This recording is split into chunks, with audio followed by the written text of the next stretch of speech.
Hey guys, welcome back to Matt Zacher RC, and this is the Project Blue build series where we're taking an Extreme Flight 104-inch extra and we're doing a full electric setup in it.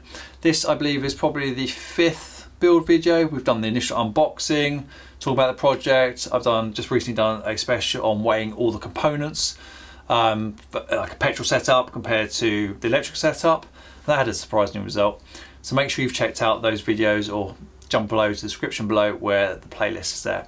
So this time around we're going back to the fuselage. We've done all the hinging already, the rudder's on, wings are good to go, elevators are good to go. So now it's about time we finish off the fuselage. So we will be putting the undercarriage on. Actually, let's look in the book. Don't know how to read manuals. Yeah, this is what we're gonna do. Put the undercarriage on, put the wheels on, put the spats on, put the wheel pants. Put wheel pants on, put the tail wheel on, and then we probably going to hook up, probably get as far as doing the closed loop. No, we'll skip that. We won't do the rudder. We'll put the engine in. We'll put the StinGR unit in, the Eco Drift and the ESC. So that's what we're going to do in this video. Let's roll the intro.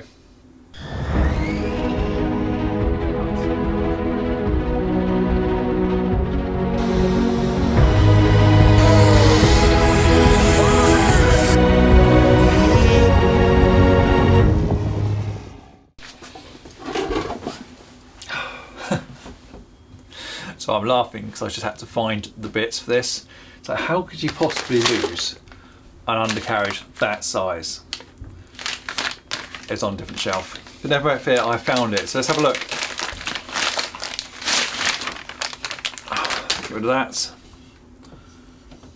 Rather nice carbon undercarriage. Now these only go one way around, so we'll make sure we cover that off when we attach it to the model. How wide that is. It's really wide. It's cool. All right. Oh, look at those. Spats. Very nice. Now, unfortunately, I fly off grass most of the time. And if you have a look at some of the other models, they've all got repairs to them. Matter of fact, the trusty Laser has got complete repairs done and they're sprayed white at the moment, so that really upsets me because they shouldn't be white. But anyway, these are nice, all shiny and blue. See how long they stay like that for. Let's get those out. 2, always good to have a pair.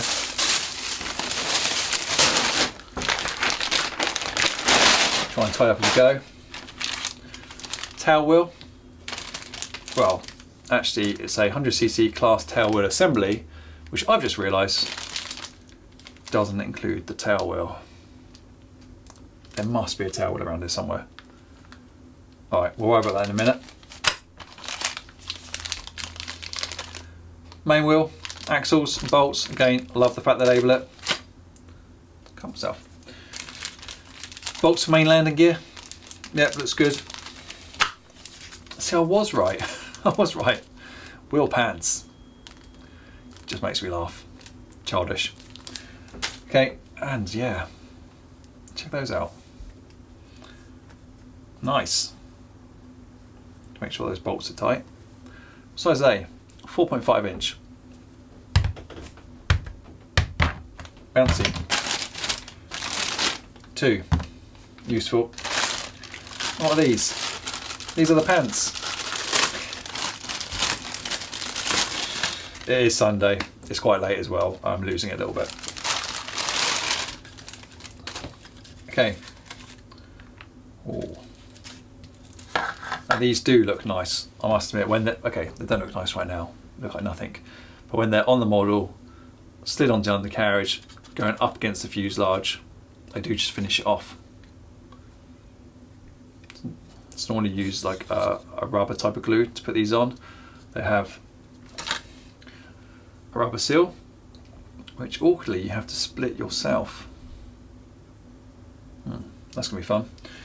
Split the rubber seal, pull it all the way around, slide it up, make sure it's right around, put it that way. Glue it, then normally a cheeky little tap underneath as well. We'll see if they've included that. 2 of those, all shiny. I've got the motor ready to go. We're not going to do that straight away. we're going to do the undercarriage first. Right, if you're thinking to yourself, what kind of camera angle is that, Matt? First of all, I've not yet said this in this video. Workshop, very small. I'm doing the best I can right here. Not ideal. I like to rant about the workshop in pretty much every single video. But we'll do what we can. Let's turn this over. Model's getting rather big.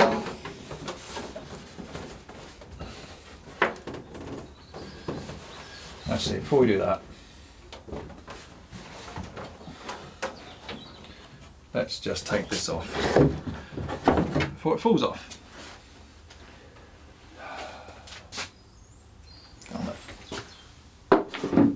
Right, okay, spin her over again.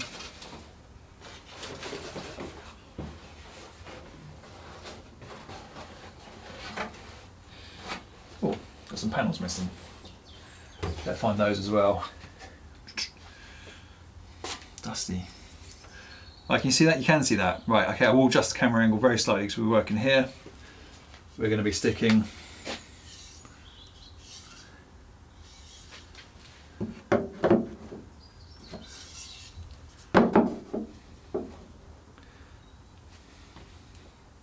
think that's right around. I'll check that. It's very nice that everything just lines up. I do like that extreme flight. You know, everything's kind of pre-done for you.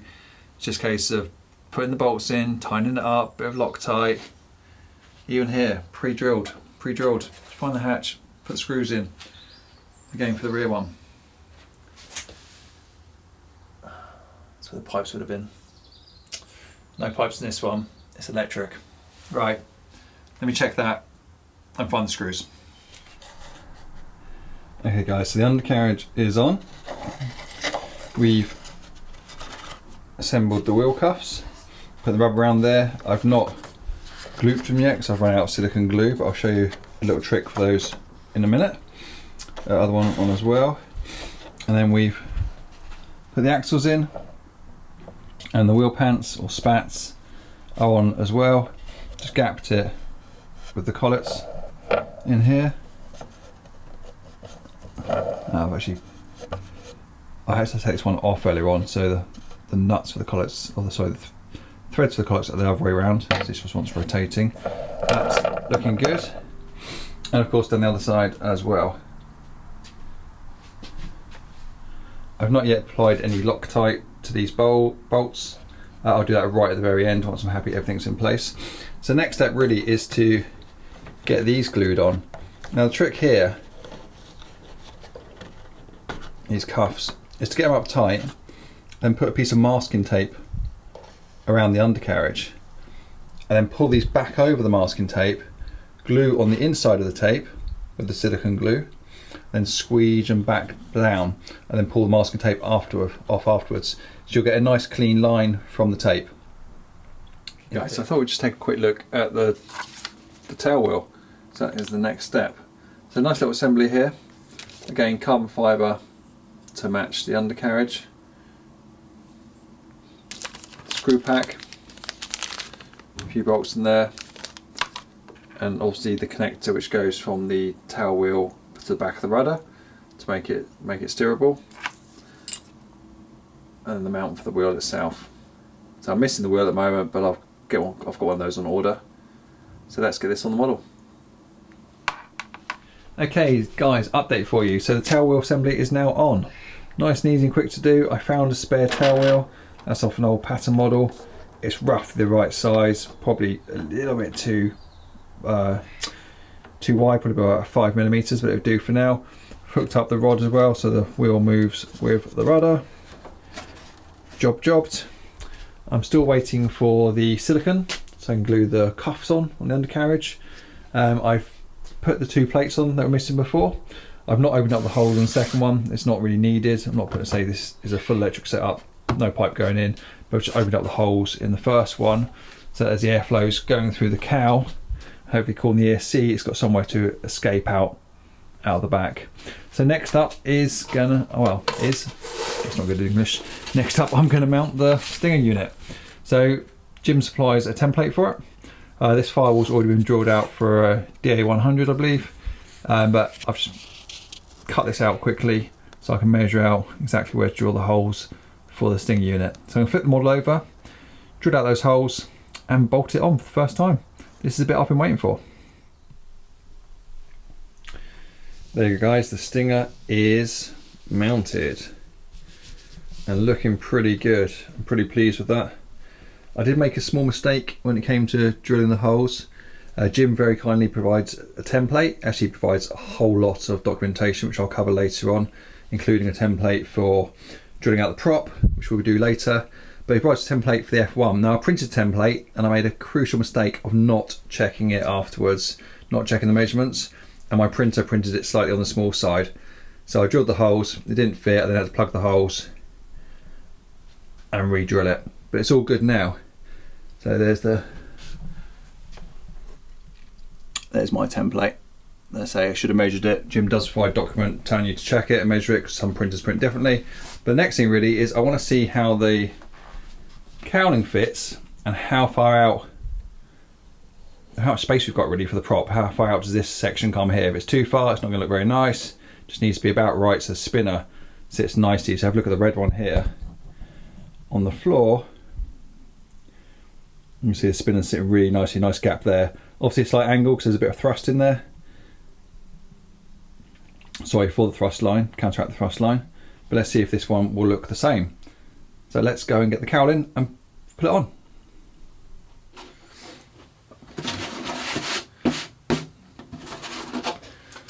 All right, moment of truth. Are these hooking at the bottom?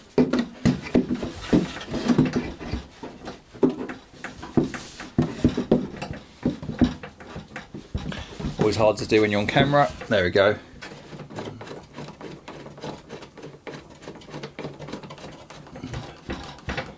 Okay, just one bolt in to hold it up tight. That's not bad, is it? Let's move you around a little bit. Square on. That's about square on, isn't it? Just over. That's not bad. Let's just grab the Extreme Flight spinner. Nice bit of kit. Not covered this yet. We'll do later. This is a carbon fibre. Where is it? There we go. Carbon fibre spinner. Quite a size. Sprayed in blue to match. Very light. Nice alley backplate on there. So we'll just hold that up.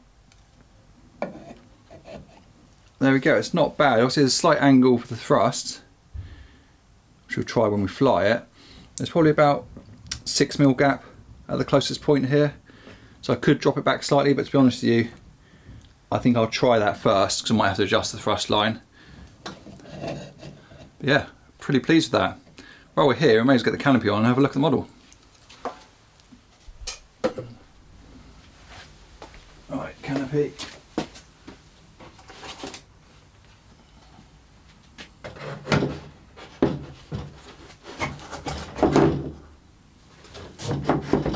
Oh yeah. The size of it, it's really grown all of a sudden as soon as you put the rudder on and you put the cowling on. It's surprising how much bigger the model starts to look. Let's take you off here. Look. So there goes the front. Looking pretty mean. I may put some like baffles in here or deflectors to deflect the air towards the motor and the ESC. We'll see. Got them on the other one. Yeah, like that really. See that, just about to see them in there, I think. Bit dark. Yeah, oh, out of focus. There you go. Just about to see them. So probably need something like that. There wasn't any in the kit. Let's see what we can do, what we can find. That definitely tied it up and make it look nicer from the front as well. Paint those in blue or black.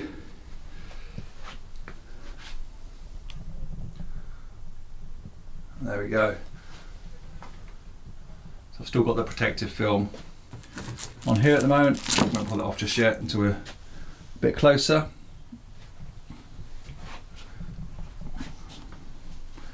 I think you guys have seen the tail wheel already. I repurposed one off a pattern model. So what is next? We've not done the closed loop yet, but I have cut out the holes for the closed loop. Just need a bit of tidying up there.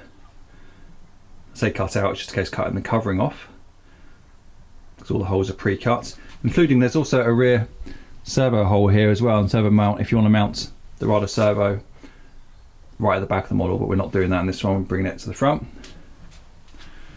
So I think next, just think what else got to do. You've seen the spats, or the pants they're on, cuffs have been glued as well with a silicone loop. I've made up a tray, and the reason why I've made up a tray is so that I can get the wires underneath, so I don't want to see wires on top and all in a mess. So this tray is currently loose, I've not secured it down yet, it will be bolted into place, so it will be removable. On the left hand side I've run the switch, I'll show you where the switch is very shortly. Right hand side is the screen. I've not mounted the screen yet, not quite sure whether I want to put it at an angle so it looks like part of a cockpit, or just put it flat, but it'll be roughly here when it is mounted. I use these Extreme Flight connectors. These basically allow you to go 2 servos into 1 port, so you can't see the other end because the other end is actually these 2 here, one for each wing. So the idea is I just plug in each wing, come through the side hole here and just plug it in so it's nice and clean. I'm thinking down the back here, again not quite done it yet, but you can see the couple of receivers. So they're just loose at the moment. I've got to work out how to run the wires for those receivers. You've got to put them at a 90-degree angle. I've got another one just off camera, just down the bottom there. I've also connected up the rudder servo as well and run the closed loop, which I hadn't done before. So honestly, I'm not a fan of, well, I'm a fan of closed loop, but I don't like doing it because I like it nice and tight, which you can see this is, and it can be a little bit tricky to do, but it's done. It's done now. I've left the servo screw out and the bolts are still loose, so I'm probably going to need to adjust that, but at least it's working. Right guys, so now for the part of the build that I just definitely haven't been looking forward to, and this is worse than hinging for me, if you remember, I didn't like that either, but that is, I'm going to have to take a drill to this propeller. So this is the Falcon, well, what size is it? I've forgotten now, 28 by 13E prop. Very nice, you've probably seen this already on my channel. I need to drill out some holes to mount it to the Stinger. Now, luckily, Jim does provide a whole load of paperwork when you buy a Stinger unit from him. Paperwork for the manuals for the ESC, manual about the Stinger itself, and he puts a lot of effort into his documents, and he updates them every couple of months. And one of the documents he does provide, which we're going to take a look at shortly, is a drilling template to drill out for the hub, for the prop, so you can mount it on the Stinger. So let's take a look at that now. So we have 2 documents from Jim. We have the small prop hub anchor holes document, which is great. It shows the tools you need, step-by-step instructions, how to go about drilling out the prop, how to mark it through. All kind of makes sense. Pilot holes first, obviously. This top tip here about drilling from both sides, not drilling straight through in one go, but as you drill part way through, flip over the prop, drill part way through the other side so the 2 holes meet together. Using studs as well. Then the second document is just different techniques as well, so more detail depending on what Stinger unit you have. So this is what I'm going to do. I'm going to go for the main center prop belt, obviously, to go through. Then I'm going to use 2 bolts to go all the way through, and then 2 studs on the opposite, not corners, but on the opposite sides. So 2 studs and 2 bolts with the main center bolt.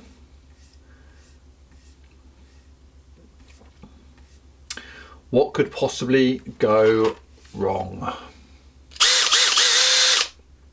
Right, I'll let you know how I get on. And of course, as well, before I do that, don't forget that I also need to drill out the spinner. Let's get it done. Okay guys, let me talk you through what's going on. We've got the hub here. I've put 4 studs into the hub. The wrong way round, so the pointy end is sticking out at the moment. I've done that so I can mark the back of the prop. I've previously put the washer on and drawn a line across the washer and the hub for alignment. And then when I put the prop and the washer on, I can guarantee the washer's in the right place. So if I just, I've already done this once, so if I screw this bolt up,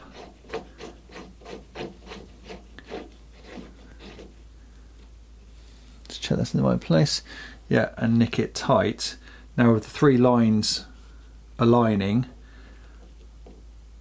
then the holes in the front, hopefully you can't see from the angle, but obviously the front of the washer's got 4 holes in there. They should be lined up with the back studs because the lines are keeping us line. That is my theory. That is what I'm going with. That is roughly what is in the instructions. Different StinGR units are slightly different setup. Some of the smaller StinGR units, this hub actually comes off, so it makes it a little bit easier, I guess, for this procedure. But just by tightening this out just a fraction, I've now marked the back 4 holes. The line's lined up, the washer looks like in the right place, and now I can use a small scribe to mark the front holes, which I'll do. And I'll take it all off, drill halfway through the prop from one side, turn it over, drill halfway through the prop on the other side, and hopefully all 4 holes should align. Make sense? Possibly not. Let's try it. Okay guys, there you go. The prop is on. And the spinner back plate as well. Don't worry about that mark not aligning there. That's just because I've got that plate round the wrong way. But yeah, there you go. Just the 2 bolts is all I need. Main centre bolt, back plate fitting.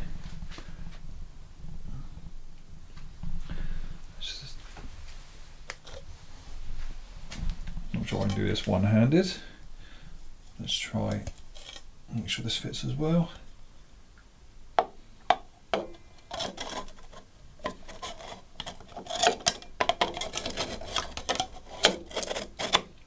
Tricky one-handed. There we go. Spinner on. Looking good. At long last, the ESC is finally in. So what have I done? I've not finished off the heat shrink here for the connectors yet because I've not spun the motor up to make sure I've got these wired the right way around.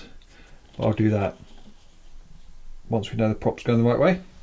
I've got a rather nice mount for this Scorpion ESC, which I got off of eBay. I'll include the link below. I think it's a mount to mount this on a chopper or something different, but you know what, it works really well. It is touching the wood, so I may have to adjust it and bring it a little bit higher to let the airflow underneath, but for now I'm happy with that. Put a hole through the firewall just for the throttle cable, which I've not plugged in yet. We'll do that next time we take the ESC out.